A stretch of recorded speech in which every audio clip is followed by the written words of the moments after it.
Au cœur de l'Amérique se cache un secret que les politiciens préfèrent taire. Tandis que le pays se dispute à propos de guerres lointaines et de scandales politiques, un État entier s'effondre silencieusement de l'intérieur. L'Ohio, autrefois fierté de l'industrie américaine, est devenu l'épicentre d'une crise du sans-abrisme si dévastatrice qu'elle menace de dévoiler la face la plus sombre de ce qu'est devenu ce pays. Les chiffres officiels sont déjà assez choquants, plus de 11 700 personnes ont connu l'itinérance dans l'Ohio l'année dernière. Mais ce qu'on ne vous dit pas, c'est que ce n'est que la partie émergée de l'iceberg. D'après les défenseurs du logement, le nombre réel est 7 fois plus élevé. 7 fois. Cela représente plus de 80 000 habitants de l'Ohio sans domicile stable, dormant dans des voitures, squattant des canapés ou se cachant dans des bâtiments abandonnés qu'aucune enquête gouvernementale ne recensera jamais. Alors, si le cœur du pays se désagrège à ce point, que nous dit-on du reste de la nation? Regardons d'abord ce qui se passe aujourd'hui, même dans les grandes villes de l'Ohio. Rien qu'à Columbus, 2556 personnes ont été comptabilisées comme sans-abri en janvier 2025, soit une hausse de 7,4% par rapport à l'année précédente. Et ce ne sont que celles qu'on a pu repérer en une seule nuit. Imaginez, dans une seule ville, plus de 2500 êtres humains n'ont nulle part où aller une fois le soleil couché. La crise ne touche pas que les adultes. Les écoles publiques de l'Ohio ont signalé que 26 385 élèves n'avaient pas d'endroit fixe ni régulier pour dormir durant l'année scolaire 2021-2022. Ce sont des enfants qui arrivent en classe après avoir passé la nuit dans des motels, des voitures ou entassés chez des proches dans des appartements surpeuplés. Comment se concentrer sur ses devoirs de maths quand on ignore où l'on dormira le soir même? Et voici ce qui devient vraiment inquiétant, un fossé énorme sépare l'itinérance urbaine de l'itinérance rurale, révélant l'ampleur de la catastrophe. À Cleveland, on voit les campements de tentes sous les ponts et le long des autoroutes, ceux qui passent aux infos du soir. Mais roulez une heure hors de la ville et vous découvrirez quelque chose d'encore plus déchirant, les sans-abri invisibles. Dans les comtés ruraux de l'Ohio comme Vinton ou Woking, l'itinérance ne ressemble pas au campement du centre-ville. Ce sont des familles dormant dans leur voiture derrière une station-service, tournant de sous-sol en sous-sol chez des proches, ou occupant des fermes abandonnées. Ces personnes n'apparaissent pas dans les études, trop honteuses pour admettre leur situation, ou parce que le refuge le plus proche se trouve à environ 80 km, sans moyen de transport pour s'y rendre. Nous avons rencontré des gens vivant dans d'anciens entrepôts transformés en abris de fortune, des familles de 4 entassées des mois durant dans une seule voiture, des adultes qui se douchent dans les relais routiers avant leur service au restaurant parce que nul au travail ne sait qu'ils sont sans abri. Voilà le visage caché de la crise de l'Ohio, des personnes techniquement sans domicile, mais invisibles pour tous ceux qui les entourent. Pour comprendre comment l'Ohio en est arrivé là, il faut remonter à l'époque où tout a commencé à se déliter. Ce n'est pas une catastrophe soudaine, c'est une lente mise à mort économique qui dure depuis près de 50 ans. Imaginez l'Ohio dans les années 70.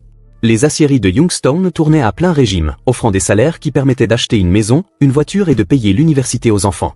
Les usines General Motors de Lordstown fabriquaient des voitures 24 heures sur 24. Akron était la capitale mondiale du caoutchouc. Ce n'étaient pas seulement des emplois, c'étaient des carrières qui faisaient vivre des communautés entières, soutenaient les commerces locaux et construisaient un patrimoine générationnel. Puis vint le 19 septembre 1977, le fameux lundi noir, Youngstown Sheet and Tube annonça sa fermeture. En une seule déclaration, 40 000 emplois disparurent, emportant aussi les restaurants, magasins et services dépendants de ces salaires. Des quartiers entiers devinrent des villes fantômes presque du jour au lendemain. Et ce n'était que le début. Les années 80 ont apporté vague après vague de fermetures d'usines. Concurrence étrangère, automatisation et avidité des entreprises ont vidé l'Ohio de sa base industrielle. La population de Cleveland est passée de 876 000 habitants en 1960 à un peu plus de 500 000 aujourd'hui. Dayton a perdu 15 000 emplois manufacturiers lorsque des entreprises comme NCR, General Motors ou Reynolds & Reynolds ont fermé ou délocalisé leurs activités à l'étranger. Voici le cruel paradoxe, alors que ces communautés saignaient des emplois, le coût du logement continuait de grimper. Rien que ces 5 dernières années, le loyer moyen dans l'Ohio a augmenté de plus de 20%, tandis que le salaire minimum, lui, bougeait à peine. Aujourd'hui, quelqu'un qui travaille à temps plein au salaire minimum ne peut pas se payer un appartement d'une chambre dans quasiment aucune grande ville de l'Ohio. L'équation est simple et implacable. On peut travailler 40 heures par semaine et ne pas réussir à se loger décemment. C'est la tempête parfaite. Des familles qui vivaient autrefois confortablement dans les quartiers de la classe moyenne se retrouvent à choisir entre payer le loyer ou les courses. Quand les salaires cessent de tomber, les avis d'expulsion commencent à arriver. Et une fois expulsé, retrouver un logement stable devient presque impossible. Vérification d'antécédents, caution, premier mois de loyer, autant de barrières pour des personnes déjà financièrement à terre. Quant au système censé rattraper ces familles en chute libre, il a été méthodiquement démantelé. Les listes d'attente pour un logement social à Cleveland s'étirent sur 3 à 5 ans. Les services de santé mentale, dont beaucoup de sans-abri ont désespérément besoin, ont été sabrés au cours des 20 dernières années. Pendant ce temps, de nombreuses villes de l'Ohio ont rendu illégal le fait de dormir dans l'espace public, d'installer une tente ou même de demander de l'argent. Plutôt que d'offrir de l'aide, elles criminalisent littéralement le simple fait d'être sans abri. Voilà comment l'Ohio est passé de fierté de la fabrication américaine à récit édifiant sur ce qui arrive quand une société abandonne ses citoyens les plus vulnérables. Mais qu'advient-il des vraies personnes prises au piège de ce tourbillon économique? Les chiffres qui se cachent derrière la catastrophe du logement dans l'Ohio sont si extrêmes qu'ils paraissent inventés. À l'heure actuelle, il manque environ 264 000 logements locatifs abordables dans l'État, l'équivalent de faire disparaître tous les appartements de Cincinnati, Cleveland et Columbus réunis. Pour 100 familles à très faible revenu qui cherchent désespérément un toit, il n'existe que 40 logements abordables. Les 60 autres doivent se battre pour les miettes, ou finir à la rue. Et ce n'est que le début du cauchemar, plus d'1 million d'Ohioans, soit près de 9% de toute la population, consacrent au moins la moitié de leurs revenus à se loger. Imaginez travailler 2 emplois et devoir quand même choisir entre payer le loyer ou acheter de quoi nourrir vos enfants. On ne parle pas d'appartement de luxe, mais d'un simple toit, devenu un article de luxe pour des familles qui bossent dur. La machine à expulser tourne à plein régime. L'an dernier seulement, on a recensé 105 265 dépôts d'expulsion dans tout l'Ohio. Cela représente 6,6% des ménages locataires menacés de perdre leur logement. Chaque jour, près de 300 familles découvrent le redouté avis collé sur leur porte. Et une fois ce stigmate inscrit dans votre dossier, bonne chance pour retrouver un bail. Pour les propriétaires, c'est une lettre écarlate qui vous suit à vie. Le plus vicieux? Cette crise est pensée pour rester invisible. Après une expulsion, les familles n'apparaissent pas tout de suite dans les statistiques. Elles passent d'abord de canapé en canapé chez des proches, puis s'offrent quelques nuits de motel bon marché jusqu'à ne plus avoir un sou. Certaines dorment dans leur voiture sur les parkings ouverts 24 heures sur 24, d'autres s'entassent dans des appartements déjà surpeuplés. Dans les comtés ruraux, la situation est encore plus brutale. Dans le comté d'Allen, on ne compte que 33 logements abordables pour 100 ménages à très bas revenus. Dans celui de Van Wert, 18% familles. Ces chiffres représentent de vraies personnes dans des petites villes où tout le monde se connaît, ce qui rend la honte d'être sans abri encore plus insupportable. Les listes d'attente racontent la vérité. À Cleveland, déposer aujourd'hui une demande de logement social signifie peut-être recevoir un appel en 2030. Peut-être. Les refuges de Columbus sont si saturés qu'ils refusent du monde chaque soir.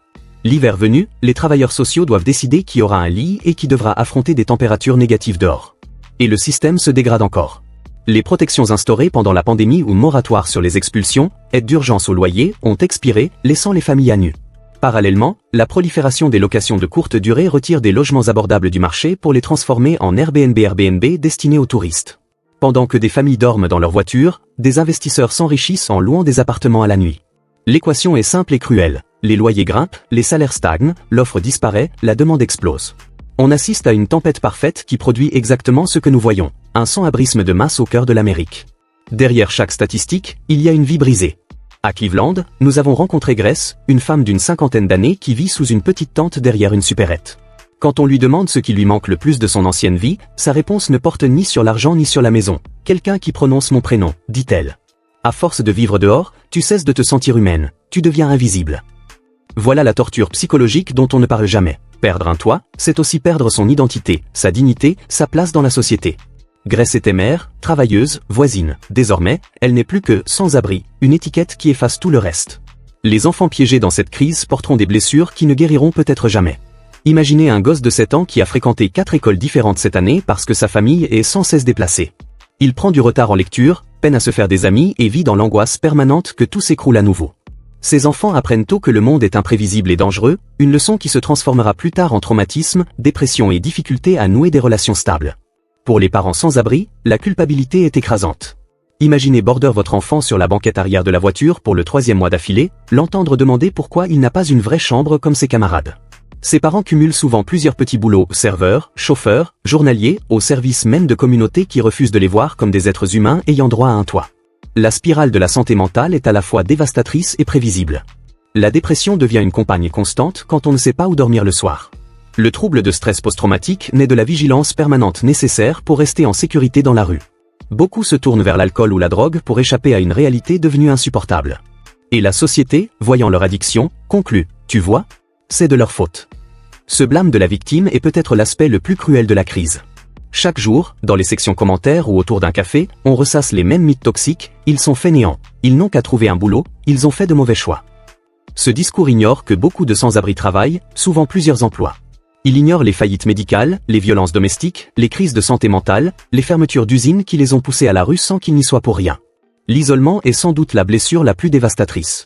Les familles, honteuses, cessent de demander de l'aide, les enfants n'invitent plus leurs camarades de classe. Les adultes évitent les sorties parce qu'ils ne peuvent pas rendre d'invitation ni suivre les rituels sociaux de la vie en logement. Peu à peu, leur réseau de soutien s'effondre, les rendant plus vulnérables que jamais. Sous les hivers rigoureux de l'Ohio, il ne s'agit pas juste d'inconfort mais de survie, engelure, hypothermie, mort. Les urgences se transforment en refuges improvisés, et les travailleurs sociaux doivent décider qui bénéficiera des maigres ressources disponibles. Pourtant, même dans cette obscurité, certains refusent d'abandonner. Pendant que les politiciens palabrent et que les bureaucrates font passer des dossiers d'un bureau à l'autre, une armée de héros du quotidien affronte la crise à main nue. Ils ne sont ni riches ni célèbres, assistants sociaux, bénévoles, anciens sans-abri qui se sont dit « Si le système ne sauve pas les gens, nous le ferons ». Prenons Linda, assistante sociale à Columbus, qui travaille dans un centre d'hébergement d'urgence depuis 12 ans. Chaque matin, elle accueille des dizaines de personnes arrivant avec, sur le visage, seulement l'épuisement et la peur. « Mon boulot ne se limite pas à leur offrir un lit », explique-t-elle. « Je suis là pour les écouter, parce que beaucoup n'ont pas entendu une voix humaine attentive depuis des mois. Parfois, c'est plus puissant que n'importe quel programme gouvernemental. » Linda compose avec des ressources si limitées que c'en est presque criminel. Le centre vit en permanence sous-financé, grâce à des dons et subventions qui couvrent à peine les besoins de base. Chaque nuit, elle doit prendre des décisions impossibles, qui aura le dernier lit disponible et qui sera renvoyé dans le froid glacial. Ce n'est pas de l'indifférence, c'est la mathématique brutale d'un système programmé pour échouer. Et puis il y a Marcus, ancien sans-abri devenu bénévole dans un village de micro-maisons à Dayton. Il connaît la rue mieux que personne, les endroits où dormir sans risque, les bennes où la nourriture est la plus fraîche, les astuces pour survivre aux nuits d'hiver quand le thermomètre passe sous zéro. « Si moi j'ai pu me relever, eux aussi le peuvent », dit-il. Mais ils ont besoin que quelqu'un croie en eux avant de pouvoir croire en eux-mêmes. Marcus participe à la construction de ces micro-maisons, pas plus grandes qu'une grande chambre, mais porteuses d'une révolution. Pour des gens devenus invisibles et indésirables, ces petites structures offrent dignité, intimité et espoir. Ce n'est pas la taille qui compte, c'est le fait d'avoir une porte qui ferme à clé, un endroit à soi, un lieu où l'on a sa place. L'innovation de terrain est remarquable. À Toledo, la docteure Sarah dirige une clinique mobile qui apporte les soins médicaux de base directement dans les campements. Chaque semaine, elle charge son véhicule de matériel et se rend là où se regroupent les plus vulnérables. « Je ne cherche pas à jouer les sauveuses », dit-elle. « Je ne fais que penser les blessures que le système refuse de voir. » Ces visites médicales révèlent la cascade de crises sanitaires engendrées par le sans-abrisme. Le diabète devient ingérable sans frigo pour l'insuline. Les infections se propagent dans l'insalubrité. Les troubles psychiques s'aggravent faute de soins. Des problèmes bénins se transforment en urgence vitale parce qu'il n'existe aucun accès aux soins de base. À Cleveland, un programme de formation professionnelle installé dans un refuge change des vies en enseignant de vraies compétences. Menuiserie, cuisine, agriculture urbaine. Les participants n'apprennent pas seulement, ils gagnent un revenu dès le premier jour et reconstruisent leur confiance. Un mentor du programme remarque, on dit que les sans-abri sont fainéants, mais ici je les vois arriver en avance et repartir les derniers. Ils ont faim d'opportunités, pas d'aumône. L'une des réussites les plus inattendues est la bibliothèque mobile de Toledo. Des bénévoles ont compris que les livres pouvaient offrir une échappatoire à la dure réalité de la rue. À la lueur des lampadaires, des gens se réunissent pour lire, apprendre de nouvelles langues, voire écrire de la poésie. Preuve que, même dans le désespoir le plus profond, l'esprit humain cherche à grandir et à créer de la beauté. Mais ces héros se heurtent à bien plus que le manque de moyens. Ils affrontent l'indifférence, parfois l'hostilité. Beaucoup de bénévoles essuient sarcasme, insultes et même menacent parce qu'aider les sans-abri serait, dit-on, encourager la paresse. Ils ne luttent pas seulement contre la pauvreté, ils luttent contre une société qui a choisi la cruauté plutôt que la compassion. L'épuisement professionnel chez ces intervenants atteint des sommets. Voir les gens qu'on aide retourner à la rue, assister à des décès évitables, affronter un flot ininterrompu de souffrance, cela laisse des marques qu'aucun salaire ne compense. Pourtant, ils persistent, car ils savent que s'ils s'arrêtent, il ne restera littéralement plus rien entre les personnes vulnérables et l'abandon total. Derrière chaque tente plantée à un coin de rue de l'Ohio se dresse un mur invisible bâti à partir d'échecs politiques. Ce mur est fait de promesses de campagne oubliées après l'élection, de débats législatifs plus obsédés par la joute partisane que par la souffrance humaine, de budgets qui privilégient le béton et la sécurité plutôt que les gens et la dignité. Les chiffres exposent les priorités tordues de l'Ohio avec une clarté brutale. Tandis que les services pour sans-abri se battent pour des miettes, des milliards s'alignent pour de nouveaux stades, l'élargissement des autoroutes et des projets de centre-ville profitant uniquement à ceux qui ont déjà un toit. Columbus vient d'approuver des centaines de millions pour des installations sportives alors que les listes d'attente des refuges s'allongent sur des années. Les politiciens adorent vanter les « valeurs familiales » en campagne, mais quand il s'agit de voter des mesures qui empêcheraient une mère et ses enfants de dormir dans leur voiture, les mêmes redécouvrent soudain le sens de la rigueur budgétaire. Ils célèbrent la responsabilité individuelle, tout en détruisant méthodiquement les programmes qui ouvrent l'accès à l'emploi, à la santé mentale et à l'aide au logement. Voici la réalité révoltante. La crise du sans-abrisme en Ohio n'est pas due à un manque de moyens, mais à un problème de priorité. L'État dispose d'argent. Il choisit de le dépenser partout sauf pour ceux qui en ont le plus besoin. Allègements fiscaux aux entreprises pendant que les refuges ferment, subventions aux promoteurs pendant que les logements abordables s'évaporent, investissements massifs dans les prisons alors que les budgets de santé mentale sont tailladés. La criminalisation du sans-abrisme dévoile la vraie nature du système. Au lieu de traiter les causes, les villes de l'Ohio votent des lois interdisant de dormir dehors, de monter une tente ou de demander de l'argent. La police mobilise temps et moyens pour arrêter des gens dont le seul tort est de n'avoir nulle part où aller. Les tribunaux entérinent, les prisons hébergent ces criminels, et le cycle se perpétue, à un coût public colossal qui pourrait financer de vraies solutions. Quand des défenseurs soulignent ces contradictions, les politiciens esquivent avec des platitudes sur la complexité du problème et l'absence de solution miracle. Pourtant, des solutions éprouvées existent. Les programmes Housing First fonctionnent. Les services de santé mentale réduisent les coûts, la formation professionnelle transforme les bénéficiaires en contribuables. D'autres États et pays ont réduit le sans-abrisme, l'Ohio choisit de ne pas s'inspirer d'eux. Le tableau fédéral devient encore plus inquiétant. Les coupes massives annoncées dans les programmes du HUD risquent de faire disparaître les maigres ressources destinées aux sans-abri de l'Ohio. Au lieu de renforcer l'aide en pleine crise, on s'apprête à abandonner totalement les plus vulnérables. Les responsables locaux admettent souvent, en privé, que le système est cassé, mais publiquement ils restent dans la ligne du parti. Ils savent que les refuges sont insuffisants, que les listes d'attente sont indéfendables, et que criminaliser la pauvreté est contre-productif. Mais s'attaquer au sans-abrisme est politiquement risqué. Cela impose de reconnaître un échec systémique et d'investir dans des populations impopulaires. Résultat, un paysage politique où ceux qui détiennent le pouvoir traitent le sans-abrisme comme le problème de quelqu'un d'autre. Les fédéraux blâment l'État, les élus d'État accusent les autorités locales, les mairies prétendent que leurs mains sont liées par des politiques supérieures. Pendant ce temps, des gens meurent de froid dans les rues de l'Ohio, tandis que la partie de ping-pong continue. Ce n'est pas de l'incompétence, c'est un choix. Chaque vote budgétaire, chaque session législative, chaque conseil municipal entérine la décision de privilégier le confort politique plutôt que la dignité humaine. Tant que les décideurs ne paieront pas le prix de ces choix, la crise ne fera que s'aggraver. Le plus tragique ? Les solutions existent, et elles ne coûtent même pas cher comparées à ce que nous dilapidons déjà dans des méthodes vouées à l'échec.